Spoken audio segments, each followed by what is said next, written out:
check. That's good. Check out our website for law and literature in the Global South. We have some events there from previous gatherings. We've been thinking about the non-human, about exception, about South-South conversations that don't always take place.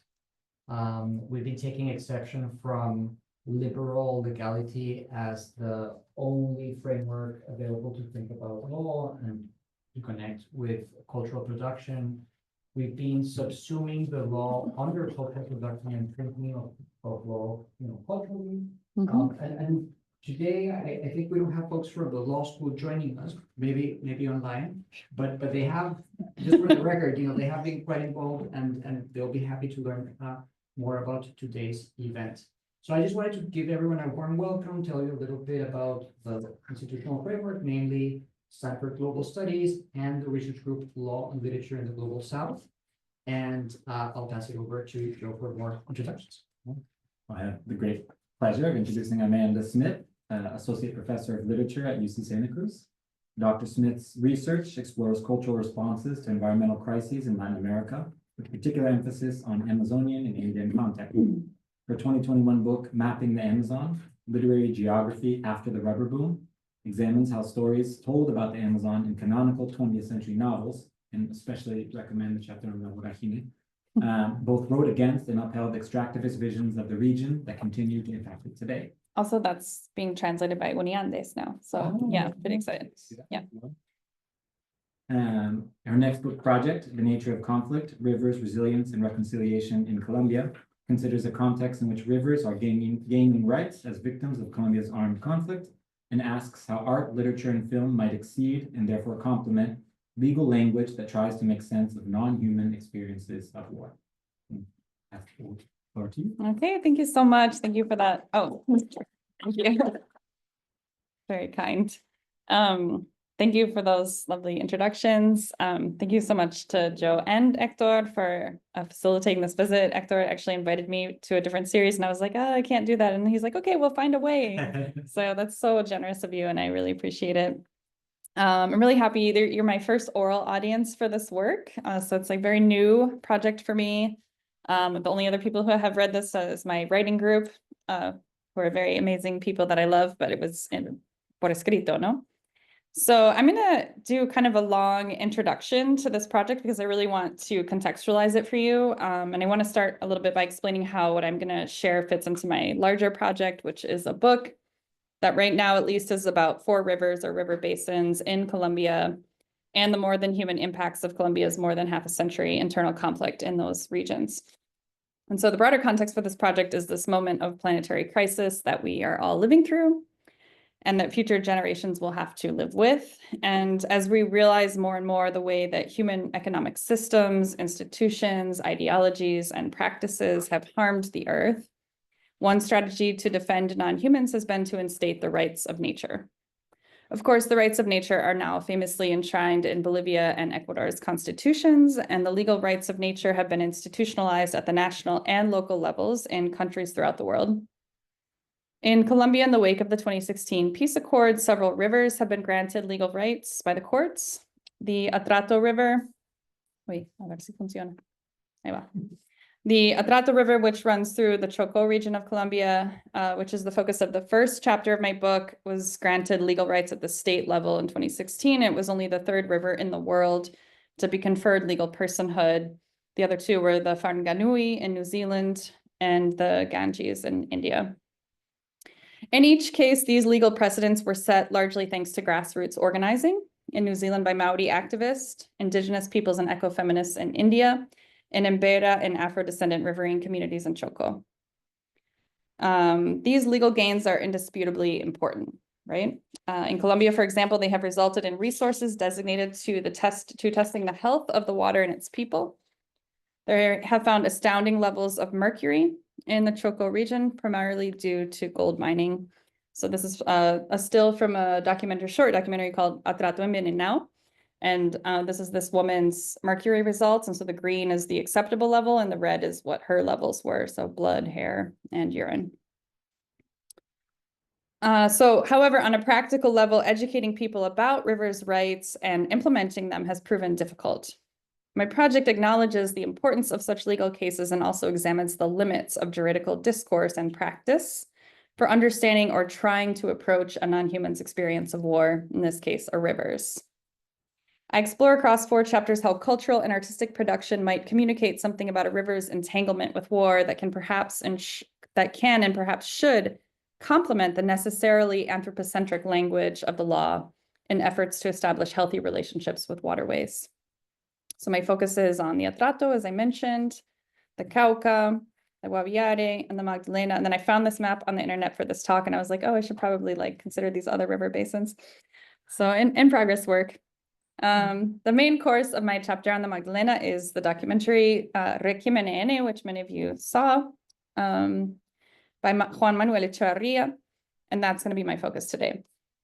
The film deals with rituals of mourning in the small town of Puerto Berrio, where for decades people have adopted the souls of anonymized corpses, which are called NN, in no name or ningún nombre, that wash up on the shores of the Magdalena, caring for the remains. People in this town, they care for the remains, including providing burial in return for favors from the dead. The film knits together the stories of people who share their relationships with adopted souls and Echevarria's stills of colorfully adorned tombs, interspersed along with river shots between scenes, reminds us of the presence of the dead in the town. A mother who will never desist in her search for her missing children adopts a soul at the end of the film. 2 people discover that they have inadvertently adopted the same soul, ultimately joining forces to combine the names they chose for her. Another woman cares for various souls. The town animero, a sort of soul caretaker who mediates between the living and the dead, recounts the importance of the spiritual work carried out in the name of souls trapped in purgatory. Perspectives on the materiality of the corpses come from the chief of the fire department. I should mention there's the YouTube version of this has embedded subtitles, so you can just ignore them. So for the sake of not distracting yourself, I couldn't get rid of them. So materiality is also presented by this fisherman and another man who transported corpses, all of these people removed bodies from the water and comment on the complications of controlling removal since 2007, when civilian body recovery was banned. There's also a caretaker who appears in the film who prepares the final resting places of these bodies or remains, and the forensic doctor who works to identify remains for the state and who sees soul adoption as counterproductive to such scientific processes. These multiple forms of care come together in the film in ways that both clash and contradict one another. So while this Antigone-esque drama may be specific to Colombia, the phenomenon of water tombs is global, as Lisa Blackmore has insisted, a consequence of authoritarian regimes worldwide that, quote, have used oceans and rivers as unmarked graves, end quote. So although I'm going to focus very specifically on one place in the region known as the Magdalena Medio, the analysis has broader implications for thinking about how to respond to ecologies unwittingly entangled in human politics that are always necessarily more than human. We can think, for example, about all the attention being drawn to the ecological costs of the ongoing genocide in Palestine. How do we reckon with the consequences of war for the more than human world, while also attending to the obvious human impacts, right? For my case study, I asked what a documentary film might reveal about being part of an ecology reconfigured by war in ways that exceed and complement institutional efforts toward repair, including legal ones. In the broader chapter, I placed Réquiem in dialogue with a variety of other media that deal with the conversion of the Magdalena and other Colombian waterways into watery graves. Collection of photography titled Magdalena by the Colombian photographer Felipe Romero Beltrán. 3 other films, El Río de las Tumbas, Tantas Almas, Memento Mori, and the short story El ahogado más hermoso del mundo, the most beautiful drowned, I don't know what it's called in English, actually, the most beautiful drowned man in the world, something like that, by Gabriel García Márquez, and a sculpture project by the Medellin-based artist Ana María Velázquez. Many of these works dramatize rather horrific means of seeking closure. Putting them in conversation with one another reveals, on the one hand, the potential perpetuation of violence involved in seeking closure with respect to Colombia's disappeared, and on the other hand, emphasizes Requiem's radical proposal of fluvial ongoingness before insurmountable grief that my hydrocritical analysis brings to light. I'm thinking here with Carolyn Fornoff, who has examined responses to the daily obscene violence of disappearance in Mexico, another country marked by forced disappearance in the 21st century, that are, quote, less interested in bringing these cases to legal resolution and more invested in the public to reconceptualize territory, end quote. Like Fornoff, I acknowledge that, quote, in the face of state complicity and impunity, forensic representational practices take up the urgent task of investigating the truth, reconstructing the events, and providing the public with closure by making sense of the senseless. This is sort of a Ransarian reference, excuse me, end quote. And yet, as I will discuss, advocating for this form of closure as the only means of repair may proscribe practices for facing a geography altered by war, which establish caring relationalities toward a different kind of future. So Puerto Berrío is a small town of approximately 50,000 inhabitants and one of the many places in the Magdalena Medio where the river has for decades deposited brutalized corpses and body parts on its banks. Berrío's strategic position as a principal port for the Department of Antioquia, linked to the capital city of Medellin via railroad since 1914, has brought with it waves of violence since the mid-20th century. From harsh conservative party control in the 1950s during the period known as La Violencia, to guerrilla occupation by the ELN and then the FARC in the 60s and 70s, to paramilitary takeover and military suppression of worker movements in the 80s and beyond. The bodies, the result of a forced disappearance tactic used by actors in Colombia's high-frequency, low-intensity conflict, but most associated with the paramilitary group Autodefensas Unidas de Colombia, AUCE, or AUC, I guess in English, began to appear during La Violencia, and they increased dramatically in number with paramilitary activity, especially that of the AUC. The people of Puerto Berrío are not alone in brazenly defying paramilitary orders to leave resurfaced corpses untouched. However, unlike in other areas of Colombia, not only have fishermen removed them from the river and buried them or taken them to the morgue, but also once unidentified or unidentifiable bodies or body parts are placed in a temporary niche to decompose, some townspeople adopt their souls. They write the word escogido, chosen one, on the tomb, paint, decorate, and care for the tomb in return for favors, often assigning the soul of the deceased a name, and sometimes paying for their final ossuary or burial site. The film intimates that if after decomposition remains are unclaimed, the caretaker moves them to a common grave in the town cemetery where they become mixed with other bones. In other words, though the adoptions and renamings cannot link the souls to their living identities, they do save the bodies from utter anonymity in death. While showcasing the improvised care of unidentified and unclaimed bodies, the documentary repeatedly refers to the clergy's objections to soul adoption as it falls outside the doctrine of the Catholic Church and leads to a festive cemetery with decorated tombs. Likewise, there are multiple references to the district attorney's prohibitions on civilians removing bodies and adopting souls since 2007, a ban that was imposed to avoid evidence or bodies from changing hands outside of official channels. There is a teleology implicit in legal and ecclesiastical approaches to dealing with these victims in which procedures and care can at least theoretically end, and which views soul adoption as interference. Anna Guglielmucci describes these differences as vernacular and expert tactics to confront the reappearance of the bodies of the disappeared in Colombia. According to Guglielmucci, expert tactics, now institutionalized as part of the post-conflict efforts to avoid the repetition of history, attempt to make present someone absent by linking a body to what she calls the juridical biological identification.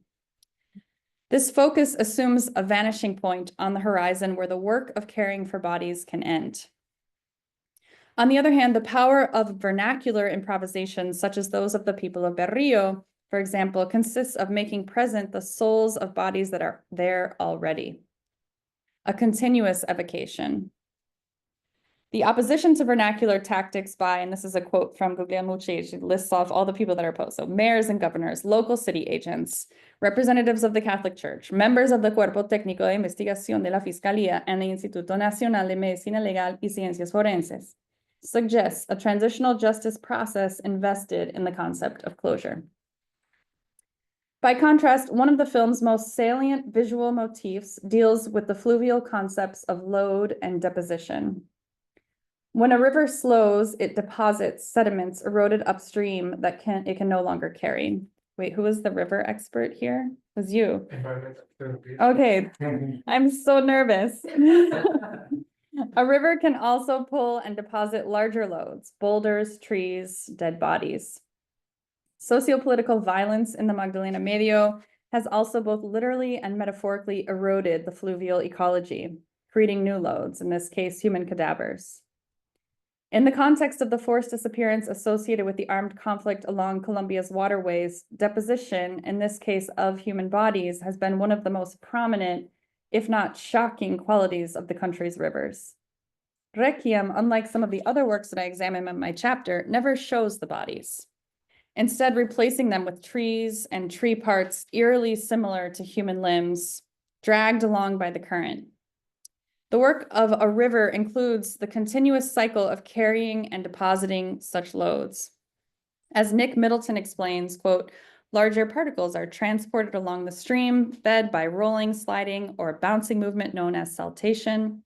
This material is deposited when circumstances change in some way, such as the slope of the riverbed decreasing, so reducing the river's energy and ability to carry its load, end quote. The Colombian author Ignacio Piedrahita in Rio Grávido, his treatise on the Magdalena River, offers a framework for thinking about how the river's deposits, whether bodies, sediments, or other materials, comprise part of a fluvial ontology akin to self-care and self-preservation. So I'll put I guess everybody speaks Spanish here. Is that right? Maybe not online though. So this is the original Spanish, but I'll put my translation. So he says, on its path, a torrent's waters bring with it little pieces of soil and rocks from the mountains, which together go in procession toward the ocean. However, a river never overloads itself. What it cannot carry, it leaves along its path.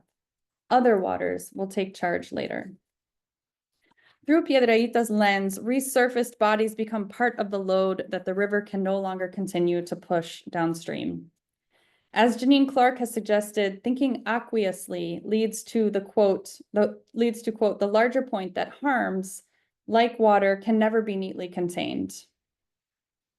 I lost my spot. Just as human bodies leak tears, sweat, menstrual fluids, milk, semen, so too do harms, end quote. Piedrahita allows me to consider how there might be a leaky quality to riverine concepts of care as well. When people in Puerto Berrío rescue and adopt the deceased, they are taking up the work that the river has turned over to them.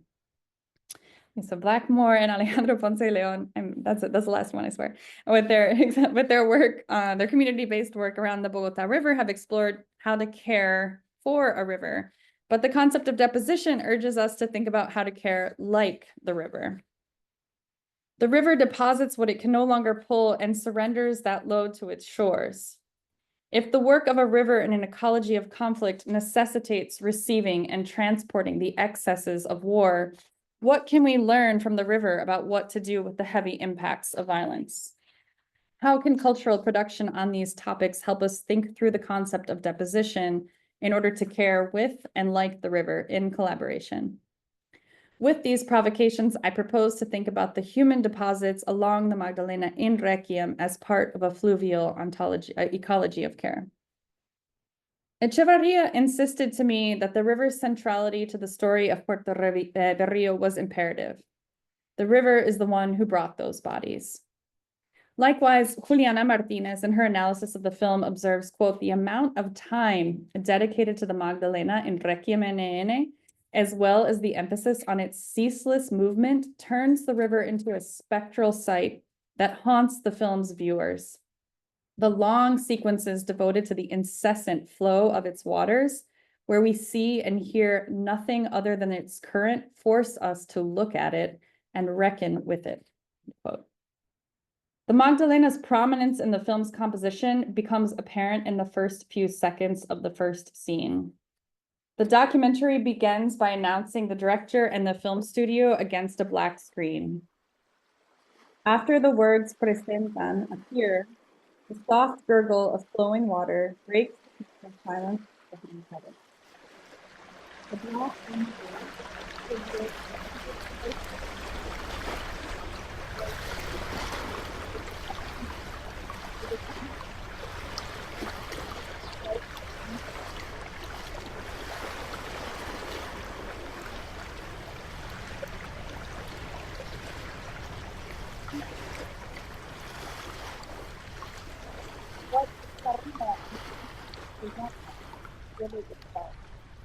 Indeed, the title of the film does not appear until 11 minutes after the scene. Instead, for more than 40 seconds, as the sound of flowing water intensifies, the camera grazes the surface of the river at an oblique angle, creating a disorienting image that invites a multisensorial engagement with this body of water. Colombia's legal system has declared the Magdalena Basin both a recipient of rights and a victim of war. And Echevarria and others have characterized it as a witness to the armed conflict. But my ecological analysis of Réquiem, and perhaps beyond the scope of Echevarria's directorial intentions, reveals that the film production, in working closely with the river, establishes it as a subject who must be listened to and heeded, the protagonist of the story according to Marta Herrera Cortés and Alfonso Torres Carrillo. By supplanting the film's title with the river, already the documentary introduces the river as a subject with whom viewers can actively engage, as Martinez also suggests. So it's more than a passive victim, more than a silent witness. The film and media scholar Laura U. Marks has theorized that cropped, textured close-ups, such as the one that opens Réquiem, are haptic, because they invite a viewing experience that, quote, is tactile, as though one were touching a film with one's eyes, end quote, rather than using the sense of sight to apprehend the totality of a subject. In fact, the viewer cannot occupy the conventional position of passive spectator to make sense of the filmic images showing a haptic fragment of a whole. The opening scene shows the layered surface of the water, but does not serve to orient the viewer. Wait, there we go. Marx reasons that haptic or tactile visuality, a common aesthetic trend in films from the global South, can defy the disembodied colonial ocular centrism of surveying by activating the senses of touch, proprioception, hearing, and, quote, other intimate sensory experiences as sources of knowledge, end quote. As we watch the river flow from a stable position, we hear it. The moving image compels viewers to engage with the texture of the water and its sonic force. This foreclosure of visual perception as the only means of knowing, Marx also affirms, introduces what she calls an intercorporeal relationship, in which the body of the viewer comes in close proximity to what she theorizes as the body of the film. Or in the case of Réquiem, the body of the viewer approaches the body of the river multisensorily through sound and haptic visuality via the body of the film. Between each of the vignettes highlighting human stories, the film returns to the river as the interstitial tissue that unites the multiple ways of dealing with Berrio's altered riverine ecology. After each person speaks, the film cuts to the river, especially toward the beginning, to introduce the currents of the Magdalena as the unifying body that connects all the many bodies, human and otherwise, involved in the drama. We see the river at different times of day, from different angles and in different locations, as if to emphasize that its presence is constant throughout the region and in the stories told. In some cases, the film abruptly transitions to the river in the middle of an interview, with the interlocutor continuing to speak over the sounds and images of flowing waters in voiceover. Often these cuts are strategic. When the fire chief speaks about the 2007 prohibitions regarding removing remains, the river appears on screen showing large trees and branches pushed along, a suggestion that perhaps the law causes bodies to float by unattended. Other times, the cuts seem less deliberate and therefore more jarring. Sometimes there is a sudden audio cut between an interview and a river shot. In other instances, an audio bridge of flowing water gives the scene the sense of running into one another like the currents of the river. Each time the river appears, the cuts are intrusive, with the river and the force of its flowing flow resounding to invade the storytelling, conspicuously reinforcing its central role in the drama of death in Berrio. The disjointed irregularity of scene transition resembles the runs, ripples, and waves that characterize the river's flow. It's a choppy film. It's a very choppy film. And, you know, in English, it works to say like also the choppiness of the river's surface. There's a sort of resonance there. It appears as a heterogeneous confluence of currents and forces that swirl and crash into each other in haptic images. In this structural sense, the river protagonist is not just any subject. It emerges as a teacher, offering a cinematic pedagogy for how to view the film as a body comprised of many merging stories or many approaches to caring for corpses. Almost all of the river shots are haptic, angled close-ups of the water, usually with the bank out of the frame or sometimes bobbing into the shot along with the horizon, often featuring a fluvial collage of moving currents. There are a variety of different kinds of images, some filmed with a digital camera pointed down at a 90-degree angle a few feet above the water, some shaky.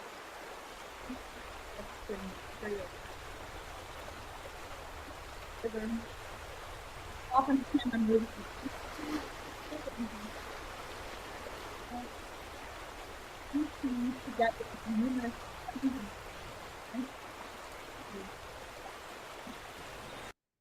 Reinforce the power of the current to carry loads, to porously unite stories.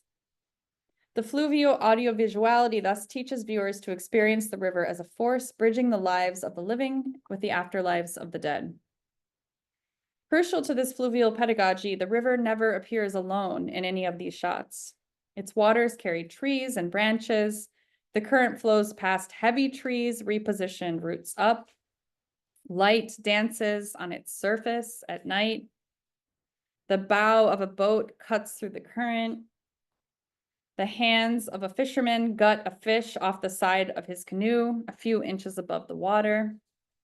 These images train the eye to see the river always in relationship with others, creating new images as it flows, so that when the river finally does appear seemingly alone 25 minutes into the film, the light caught on its waves evokes its relationship with both the sun and the wind as integral parts of the river's body.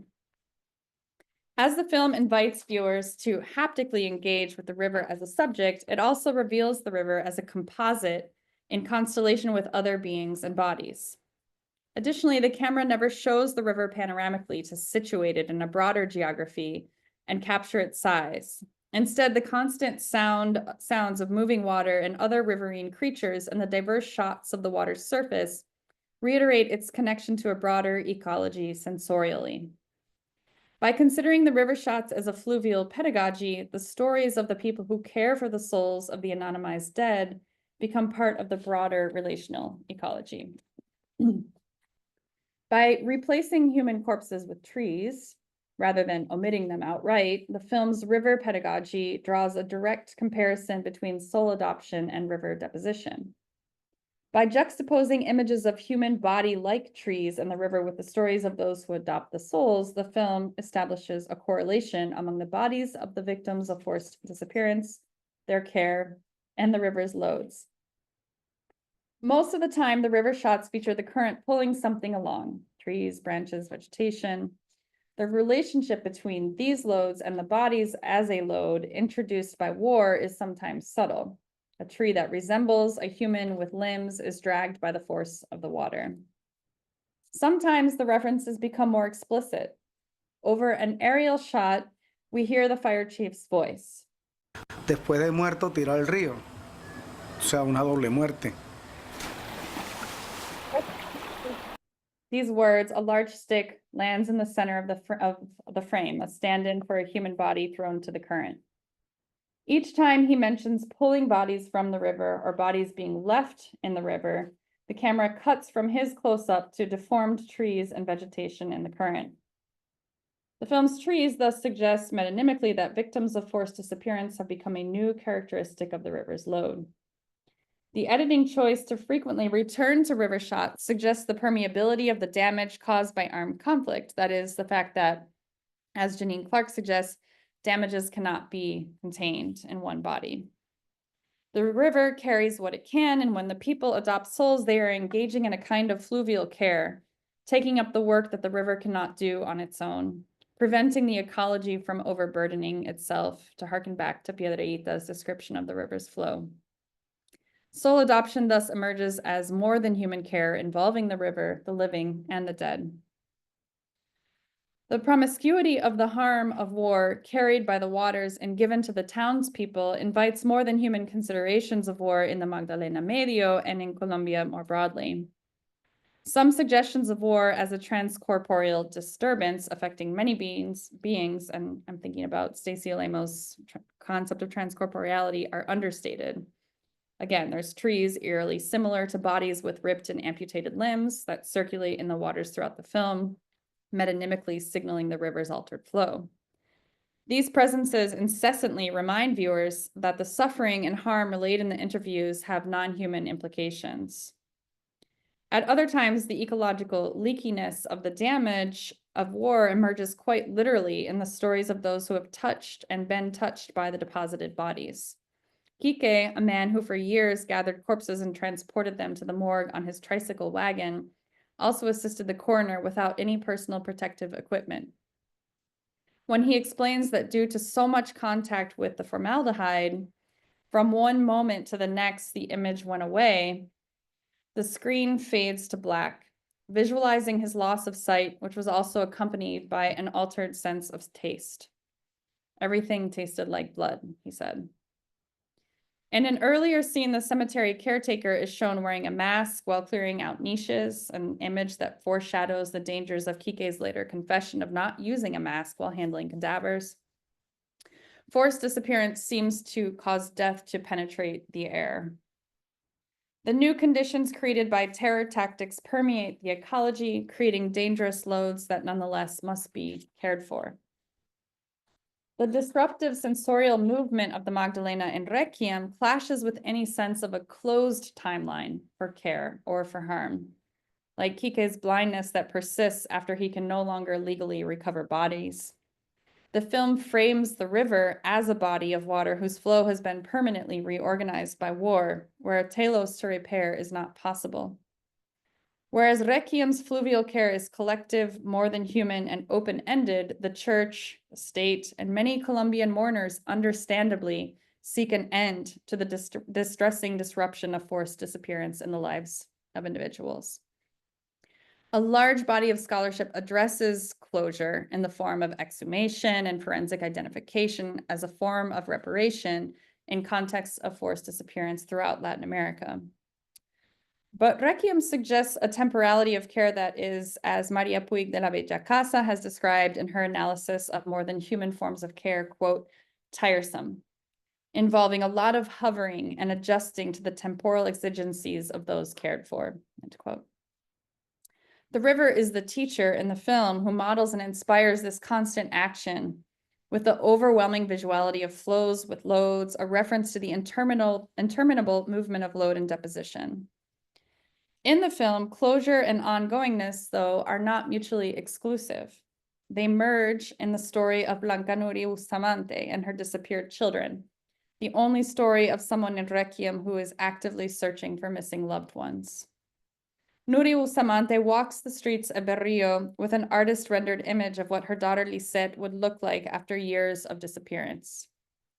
She is the only person in the film featured crying, her flowing tears evoking the river waters, overwhelmed by not knowing where her children are. Nuri Bustamante's story dramatizes how forced disappearance produces what the social scientist Pauline Boss has called ambiguous loss. That is, an incomplete or an uncertain loss in which, in this case, people are missing and can neither be confirmed living or dead. According to Boss, what makes this form of grief, quote, the most stressful loss that people can face, end quote, is its lack of clarity or certainty. People simultaneously grieve the missing person presumed dead while also holding on to the hope that they may still be alive. In Boss's seminal study, she uses the discourse of immobility to describe the potential intergenerational repercussions of ambiguous loss. She warns of frozen grief and getting, quote, stuck on the lost object. Similarly, Liz Yasmit Arevalo and Andrés Prieto Ruiz, referring to Boss in their study of forced disappearance in the Magdalena Medio, suggest that the absence of a body produces, quote, un proceso de duelo detenido, a process of arrested grief. Figurative language that contrasts with the flowing river shots spread throughout Réquiem. As a mother myself, and I want to be very careful here, not criticizing her search, right? I find Nuri Bustamante's search both gut-wrenching and relatable. What mother would ever cease in her efforts to find her missing children, to have closure on their whereabouts? Yet Boss's research indicates that the maternal anguish propelling Nuri Bustamante's seemingly interminable search could lead to emotional stagnation. The film, though, in placing her yearning for closure in relationship with the river, suggests movement in her grief, or the possibility of movement in her grief. The Magdalena appears provocatively after two moving scenes in which the mother poignantly discusses her loss, visualizing a grief that flows through the riverine ecology. Halfway through the film, when she describes holding on to the hope of learning of her daughter's whereabouts, the film cuts to a curtain in Nuri Bustamante's home, blowing in the wind to the soundtrack of flowing waters. Then another quick fade takes us to a log, whirling in an eddy on the Magdalena. This little montage suggests the same breeze that moves through Nuri Bustamante's home grazes the surface of the water and turns the river in its detritus. Against the discourse of immobility, the film's fluvial pedagogy suggests that Nuri Bustamante's place in the river's ceaseless flow. Oh, did I mess up? No, I didn't. Okay. And deposition keeps her from emotional paralysis.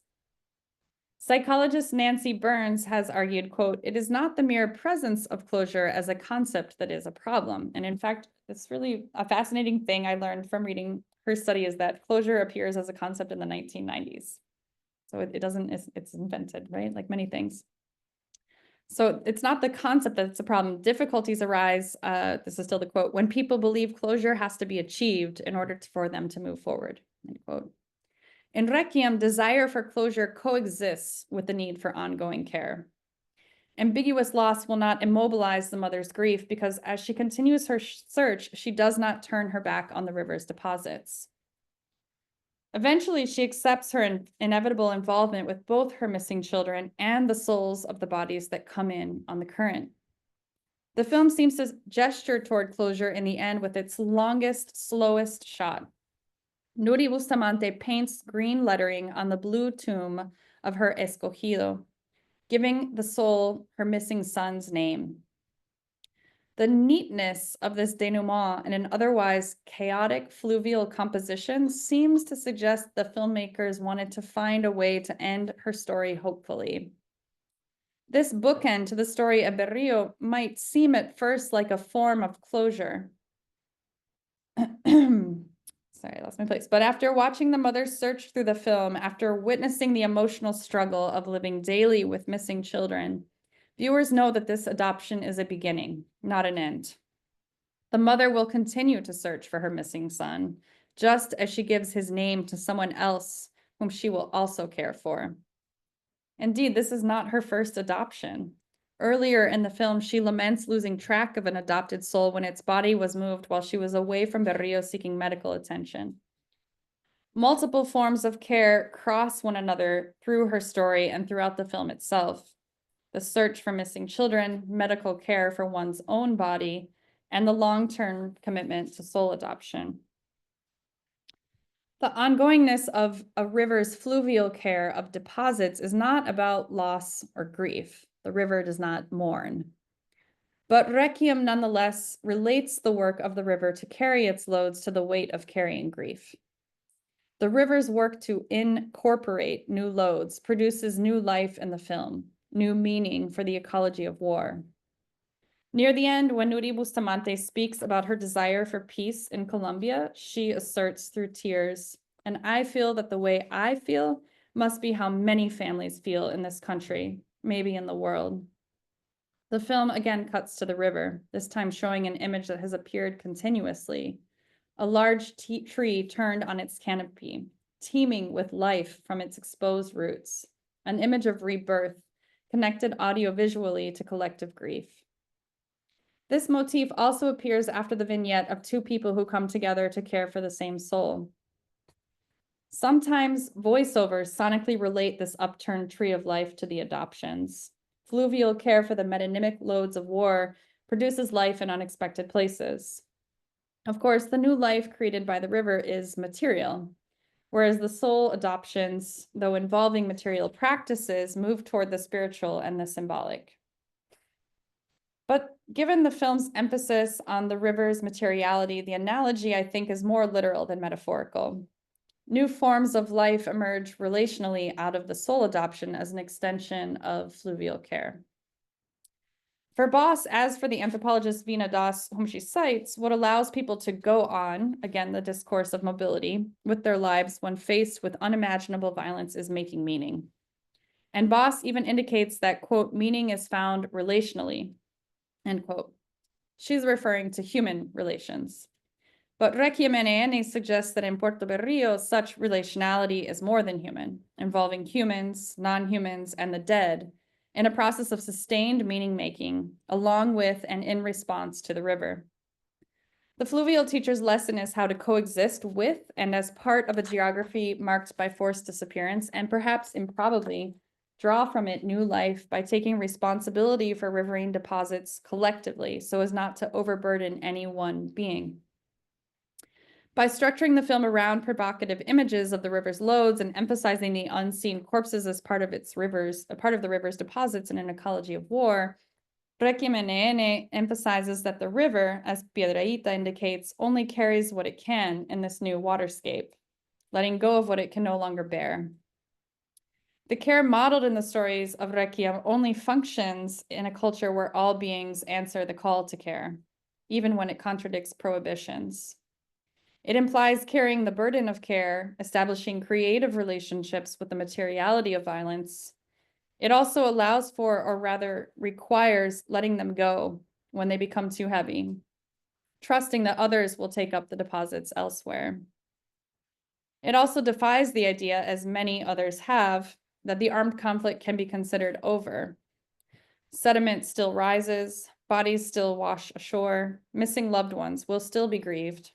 Adopted souls will still be cared for, and the river will continue to carry its loads. Thanks.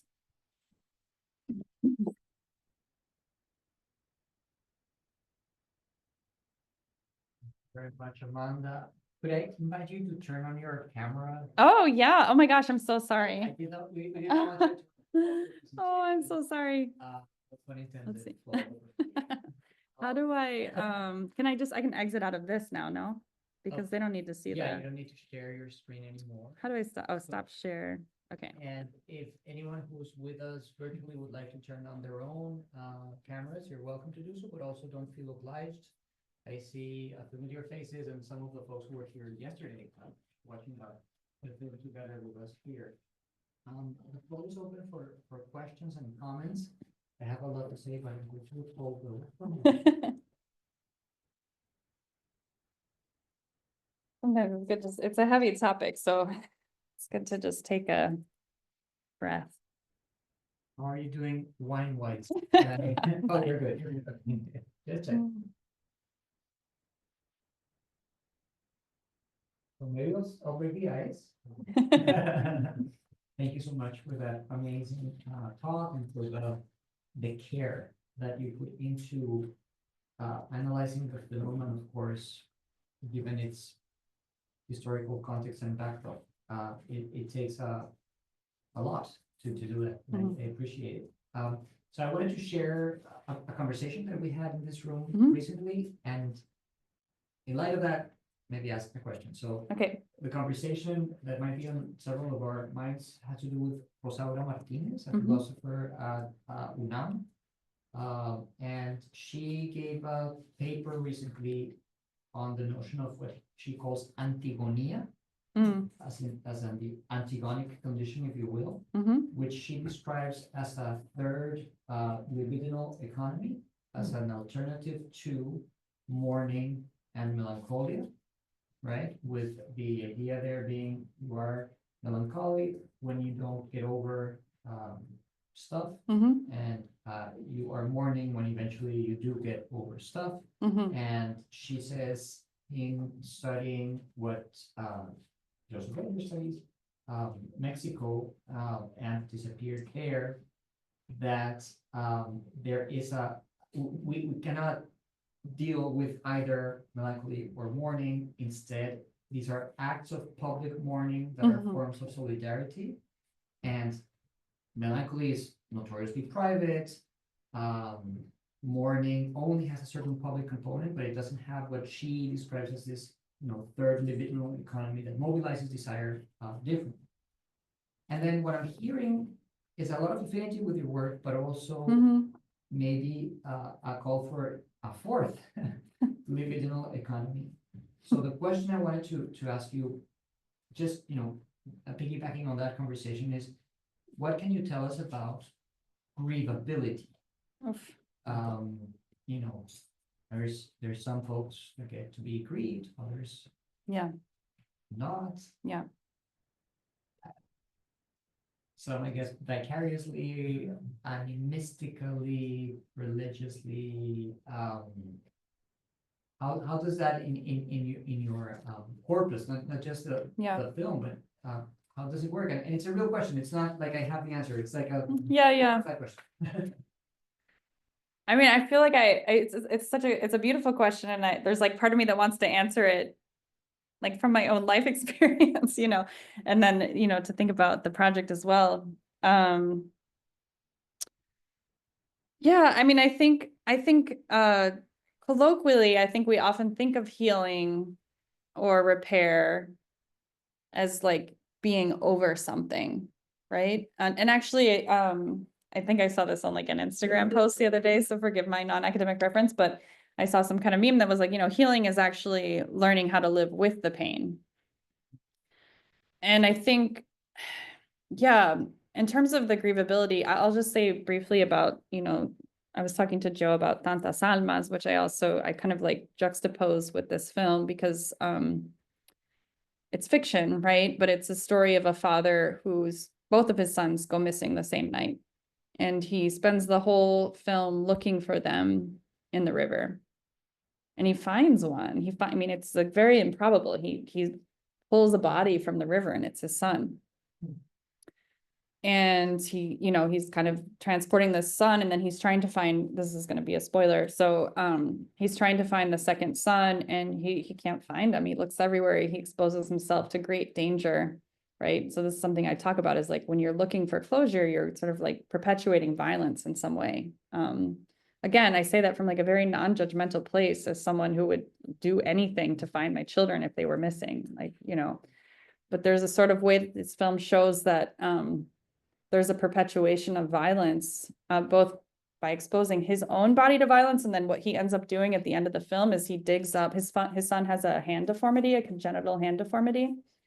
And so he ends up digging up body parts and using a shovel to manipulate them so that it looks like his son's hand, so that he can go home and bring the remains and have closure. So I kind of want to say, I don't even know if what all of these sort of cultural responses to the disappeared, if they are really about, grievability, or just, I think everything's grievable. They're showing these different ways of confronting grief. And Tantas Almas is also a very, very well done film that's very careful, right? And it's based on a true story that the director, it's actually based on a woman who lost her children, and he decided to change it to a man. But yeah, I think that this disappearance, which has long been a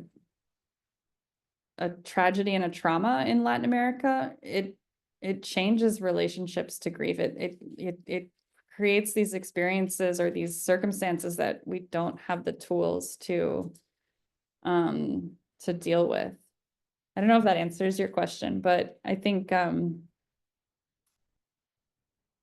yeah, I mean, you know, yeah, when I'm again, I want to be very careful. I'm not trying to criticize looking for loved ones, but I think there's something very powerful about acknowledging that, okay, this isn't my body, but it's something that we're all collectively confronted with because we're in this country together, right? Like we're in this reality together, we're on this river together. And so I can't ignore this, right? And the state is in their efforts to try to identify bodies saying, please ignore this because we need to go about it for the right way. And there's also good intentions behind that, right?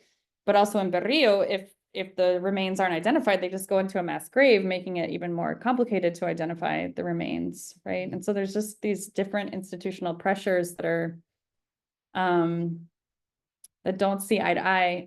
I have a friend who's an anthropologist doing his fieldwork in Berrio right now, and he told me that it's all prohibited now. And so it's interesting that you mentioned these sort of public acts of mourning. It's all private now. Like it's in people's home. They continue to adopt souls, but they can't go to the cemetery. They can't, no pueden pasear with the animero. So it's all become private and secretive. And people do still pull bodies from the river, but they have to do it very secretively and carefully. And, you know, in the documentary, the fire marshal or fire chief mentions that, you know, not pulling bodies from the river lowers the statistics of disappearance in the region, right? Like this is something that comes up in El Río de las Tumbas, which is this 1964 film, right? Like, oh no, para alcalde del otro pueblo. You know, yeah. Mm-hmm. This is the Vallejo film, right? Mm-hmm. Yeah. Notorious. Yeah. It's very different than it's satirical. Yeah. Tell me your name. Sorry. Okay. Thank you. Thank you for your presentation and the documentary. One of the things that I was like caught my attention while watching the documentary was this spiritual aspect of this whole practice, and you mentioned it at the very end of your presentation. But I was wondering if you could speak more about how this spirituality sustaining this ethics of care. And I'm asking with 2 points in mind. Like my question has like 2 specific points. The first has to do with the idea of kosher. Mm-hmm. So I was wondering if approaching this whole phenomenon, or Yeah. What do you call it? Yeah, and point us towards something different from kosher. I'm not saying that kosher is not there, like it's evidently there, right? Mm-hmm, mm-hmm. But I was thinking about this moment in the documentary where this man is having problems or something, and somebody suggests go and adopt a soul, Mm-hmm. and then he adopts the soul, and then start asking for miracles, Mhm. right? So there's something else there beyond kosher, right? And the other point has to do with your definition of the river as a subject. So it has, I mean, it makes sense when we're talking about rivers as having, legal rights and also being victims of war. But when I was seeing the documentary and thinking about the spiritual side, I was imagining the river more as like this sacred, magical space Mm-hmm. that invests the products of the violence, like the bodies without names, with this spiritual dimension that, which is also kind of like an iteration of other or older spiritual practices, right? Mm-hmm. But I wonder if also the river can function more, something more post-human. You mentioned post-humanism at the beginning, Post-human. Yeah. right? Not necessarily that exceeds, the space of the subject as Mhm. rights. Yeah.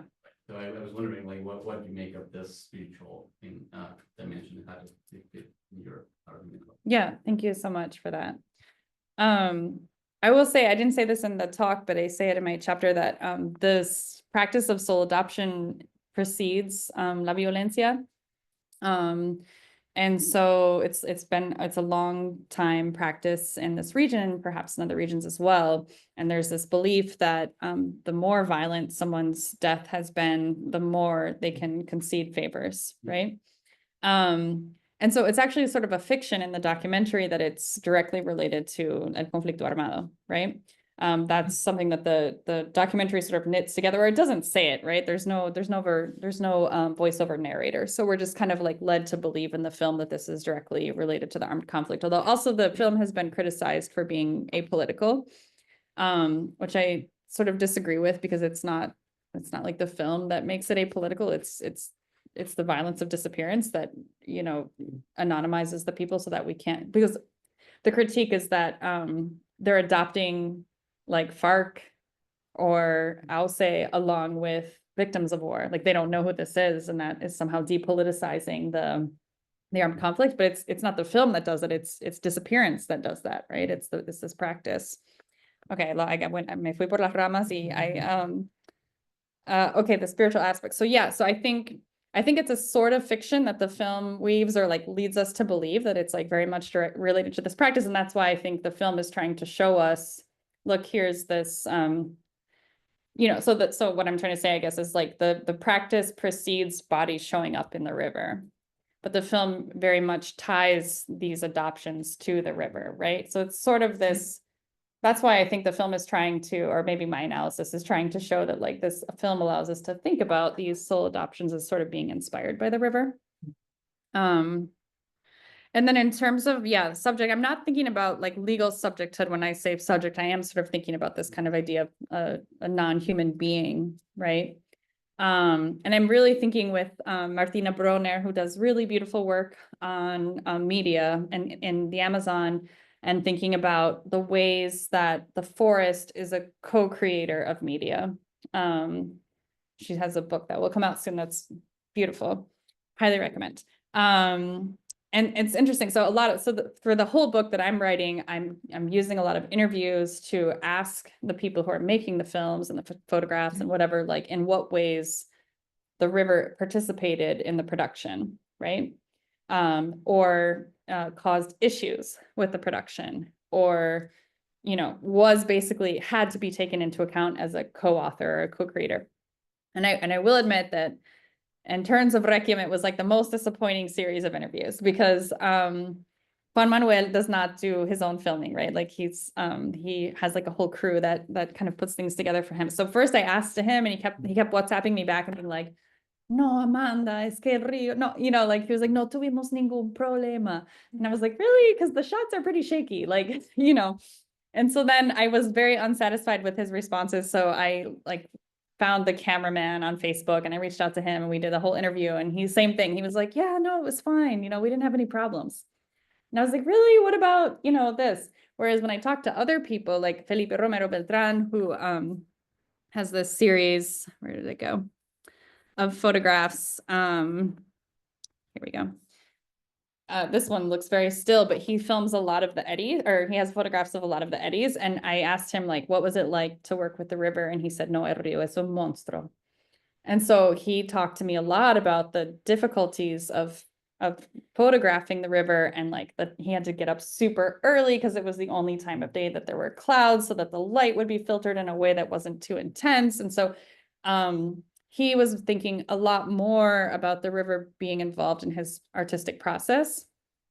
And another, in my chapter that's kind of like on Trato more like and its tributaries, there's a really beautiful film that I also highly recommend. It's called Cantos que inundan el río. The director's name is Lucas Perro. That's not his real name, but that's what he goes by. And we had a really nice conversation recently, and yeah, same thing for him. He said, no, like filming the river was a disaster. He was like, we would have in mind, okay, this is part of the narrative arc of the film and we want to do the shot just like this. And then they found it was actually impossible to do the shot like that because the river's moving while you're trying to like film something moving across the water. And so he's like, the river very much dictated the narrative that we were able to craft, right? And so I'm interested in that kind of subjectivity at the level of like, these are not things that we are filming. These are things that are like filming with us, or, you know, I think that's why inadvertently, a lot of the things I'm looking at in the book are films. And also like, I look at a podcast in another chapter that's sort of taking ambient noises. Because I haven't like thought about this in a great depth yet, but like I think with narrative, it's a little different, right? Because you can write the narrative, like you don't have to write the narrative with the river, although I think I hope that it is somehow present in some way. But yeah. Thanks. And Yeah. tell me your name, sorry. I'm Esteban and I'm Esteban. in college. Okay, great. Hi. But not of it.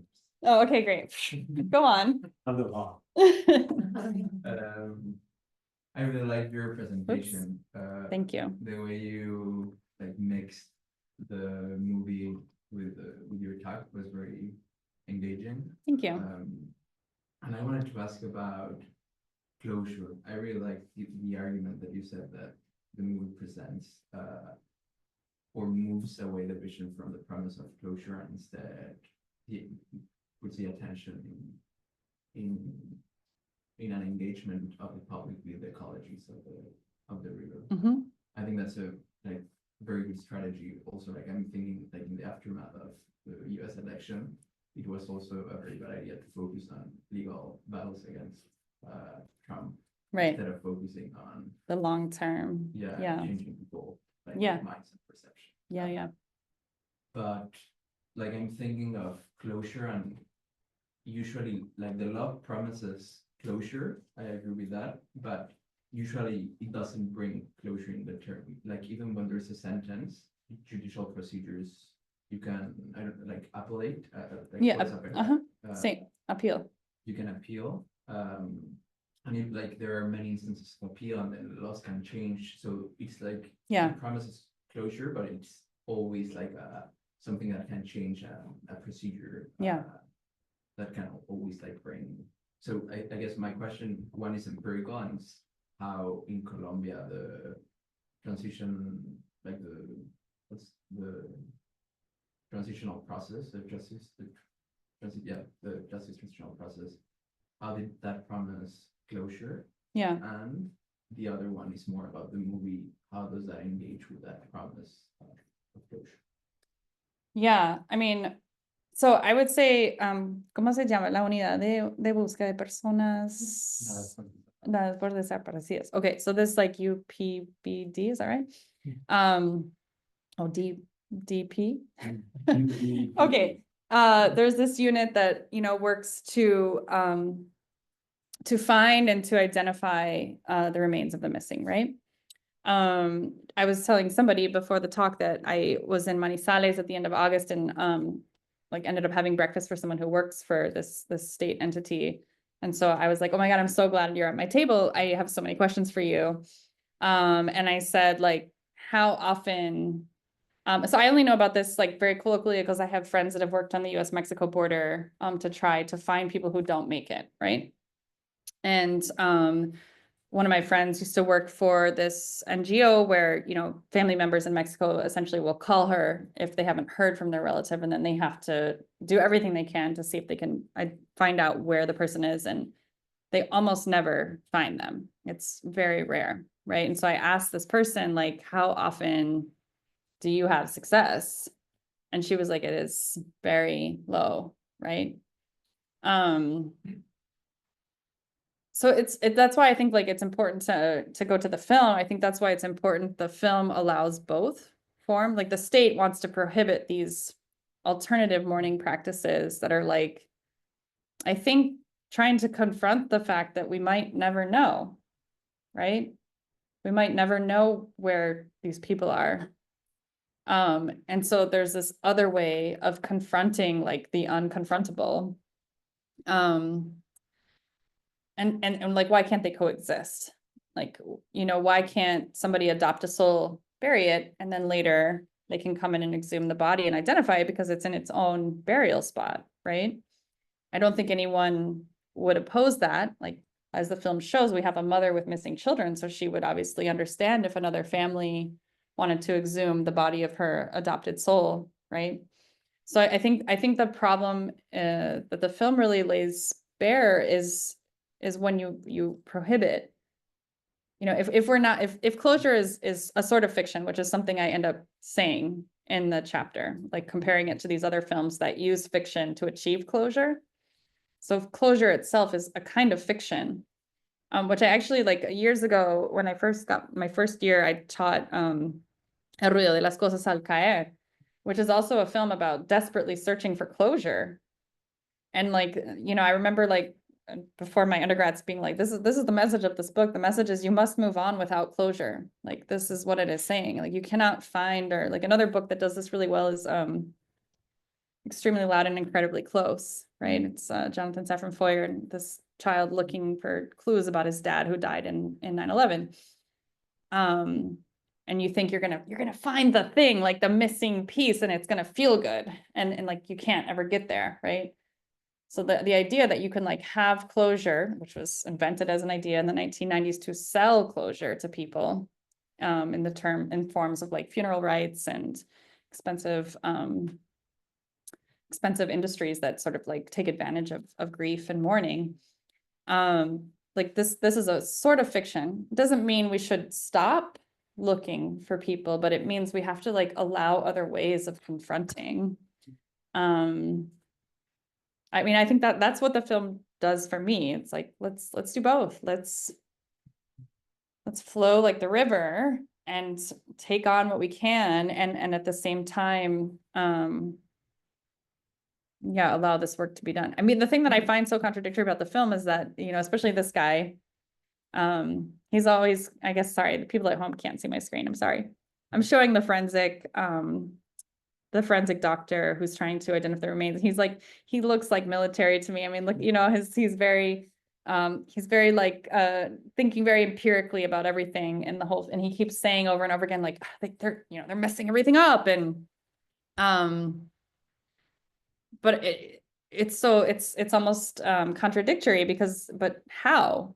You know, like what exactly, how is this actually impeding your scientific processes? You know, like what, you also don't have the resources to deal with this. So yeah, but I think there's something really powerful in the collectiveness of it, you know, like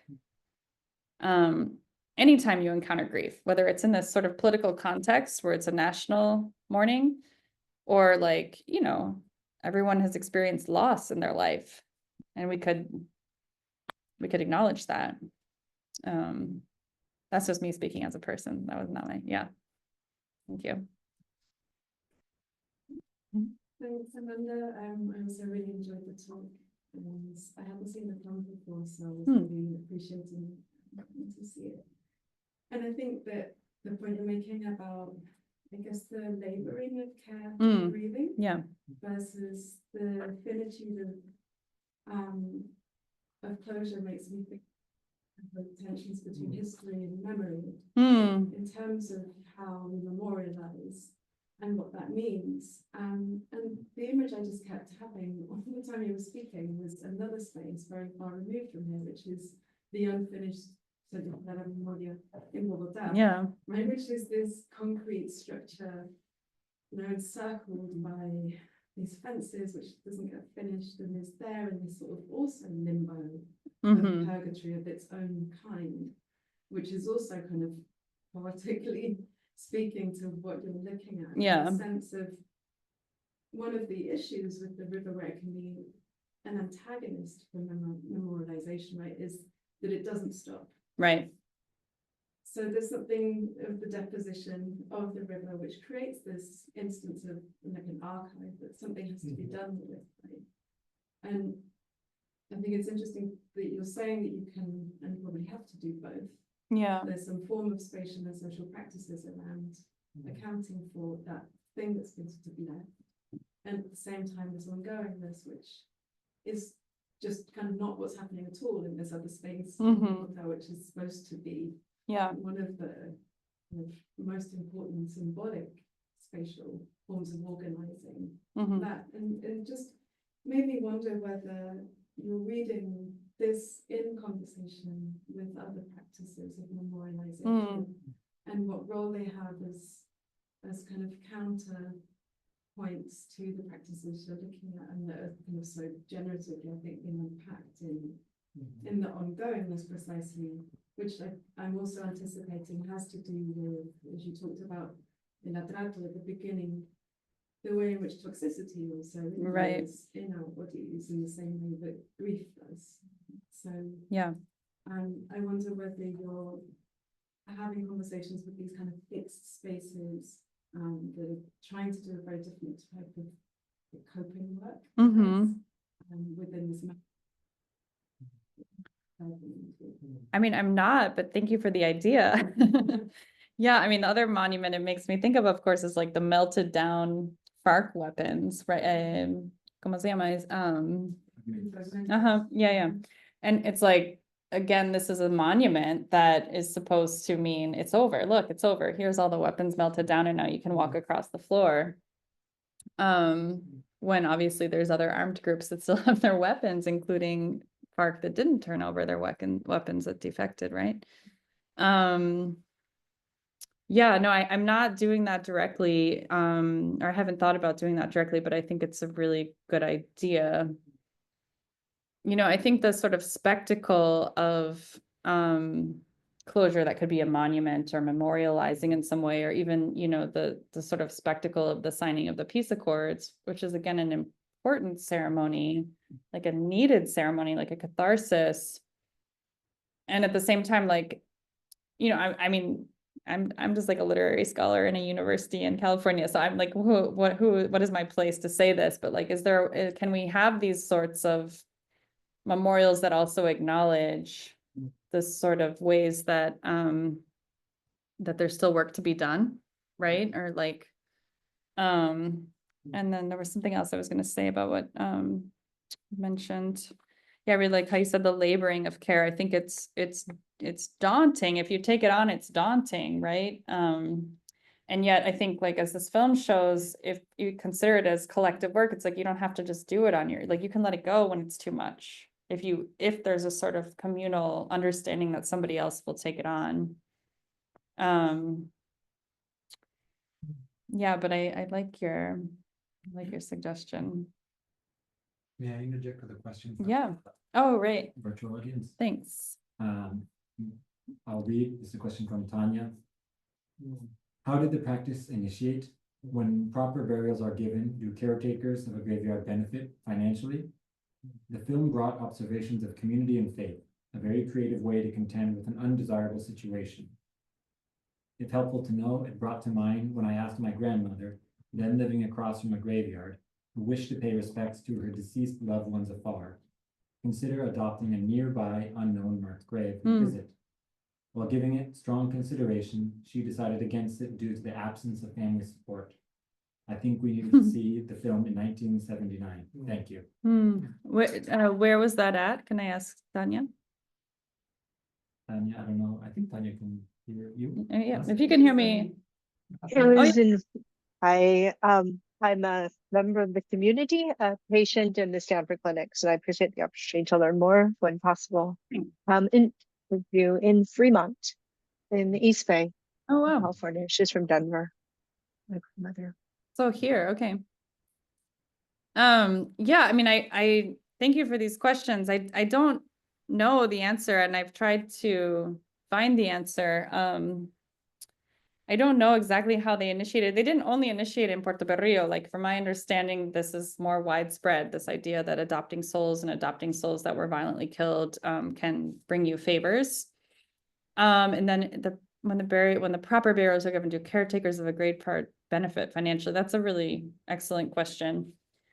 That is a great question that I need to look into. I don't know the answer, but I imagine, of course, that the Catholic Church benefits in some way.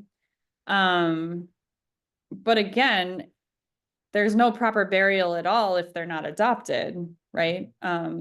They go into this communal grave, which the film shows. It's like this big cement structure. Okay, I just want to read this again. When I asked my grandmother, then living across from a graveyard, who wished to pay respects to her deceased loved ones.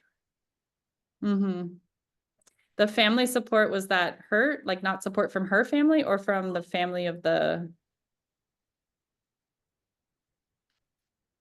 I feel like this topic is so weird because it's so human too, and so I like end up, I'm just talking as Amanda now. Was my father's favorite thing to do after the homily at church is to take the motorcycle to the graveyard and just like reflect on life and death.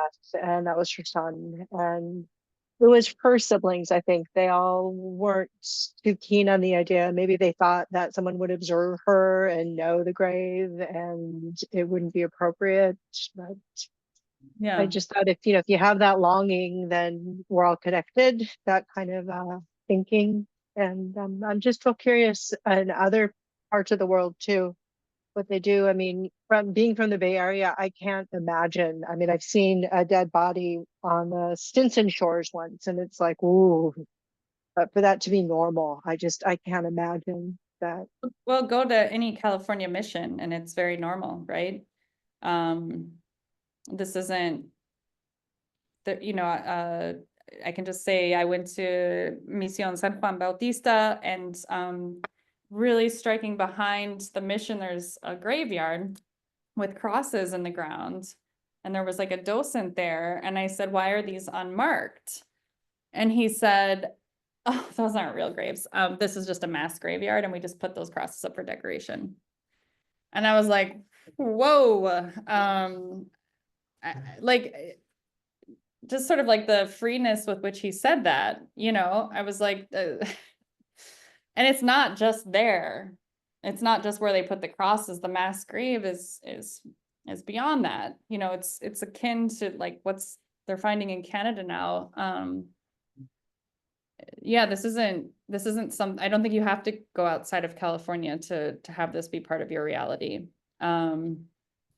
And I think, what's special about Berrio and what's special, what this film helps highlight is that it is collective. It's like not everyone, obviously not everyone in the town is doing it, right? But there's a culture, there's a sort of collectivity to it. Whereas like maybe in the case of your grandmother, it was kind of, she was going to do it on her own and there wasn't a support system. But yeah, thank you so much for coming and thank you for this question. Thank you for opening my eyes to that situation. Thank you for helping me learn. Your work is just I learned so much every time I read or hear you. Because I really haven't thought about closure in relation to rivers, and like one of those ones where you're like, that's great. It's a great thought. And I just want to say a couple of things, maybe improvise a little, but just to think along your lines with how I'm thinking. And like in my lifetime, I think I've seen at least 6 truth commissions and like 3 good informe final, the last one of all the final.